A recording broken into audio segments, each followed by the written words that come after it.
Area में हूँ। कर्ज मुक्त भारत अभियान की यहाँ पे कुछ टीम जमा हुए हैं। यहाँ पे जो बैंक से काफ़ी प्रताड़ित किया जाता है लोन लेने के बाद, तो उस अभियान में आया हूँ। मैं यहाँ के जो बैंक के कस्टमर हैं उनसे जानकारी लूँगा। मैडम आप बताइए क्या तकलीफ है आपको? सर, मेरी समस्या आपके ज़रिए मैं प्रधानमंत्री से और राज्य सरकार से पहुँचाना चाहती हूँ। बैंक वाले इतना प्रताड़ित कर रहे हैं मेरे को, तो मेरे घर पे जब्ती भी ला के दिया। जब्ती भी मतलब कि मेरा कुछ उसमें कुछ तक मतलब मेरी से ये कुछ तकलीफ़ नहीं है बैंक वालों को, उल्टा बैंक वाले मेरे को तकलीफ़ दे रहे हैं। वो ऐसा कि एक 2019 में हमने लोन लिया था, हाउसिंग लोन। उन्होंने बोला कि खाली हस्बैंड के नाम पे नहीं मिलेगा, तो आपको 2 नाम और देने होंगे। तो इसके लिए मैं प्रधानमंत्री की योजना के लिए तो वो सब्सिडी के लिए मेरा नाम दिया।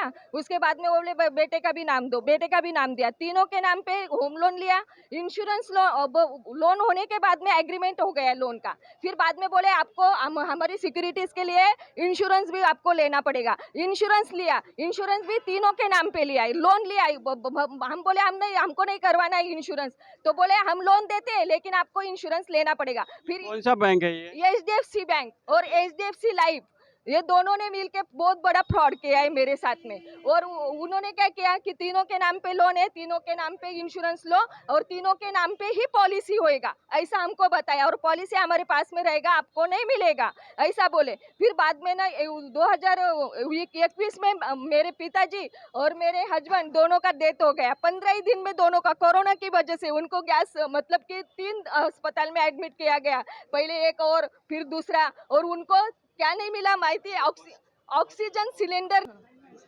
हाँ, हाउसिंग लोन भी तीनों के नाम पे रहेगा, इंश्योरेंस लोन तीनों के नाम पे और पॉलिसी भी तीनों को। अगर तीनों में से एक को भी कुछ होता है तो आपका लोन पूरा माफ हो जाएगा, ऐसा करके बोल के हमको फ्रॉड किया है। और हमको पॉलिसी भी नहीं दिया। बाद में हम जब 21 में जब हस्बैंड का डेथ हो गया, हम पॉलिसी मांगने गए तो हमको पॉलिसी भी नहीं दे रहे, पॉलिसी दिया ही नहीं। फिर मैं बाद में इन सामदार को ले जाओ, मनसे वाले को ले जाओ, भाजपा वाले को ले जाओ, शिवसेना वाले को ले जाओ, फिर भी हमको पॉलिसी नहीं दिया।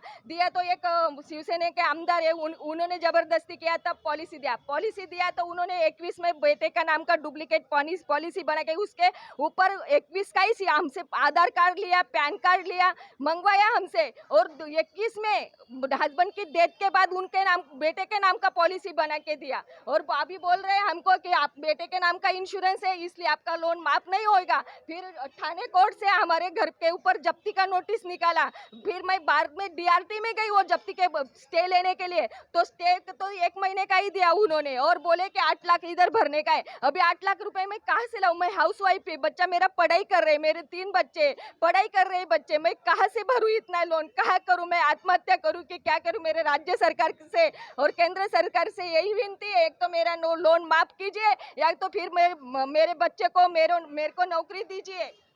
यही मेरी दरख्वास्त है। मेरा लोन माफ किया है तो बैंक के से आप तुरंत कार्रवाई की जाए, कुछ ना कुछ कार्रवाई की कर दीजिए। ये मैसेज भारत के प्रधानमंत्री, महाराष्ट्र के मुख्यमंत्री एकनाथ शिंदे साहब और आरबीआई के ये मैसेज जाना चाहिए, रिजर्व बैंक ऑफ इंडिया को इनका जाना चाहिए। पुलिस स्टेशन में भी मेरी एफआईआर दर्ज नहीं की जा रही है। 3 साल से मैं पुलिस स्टेशन में चक्कर काट रही, सब जगह मैं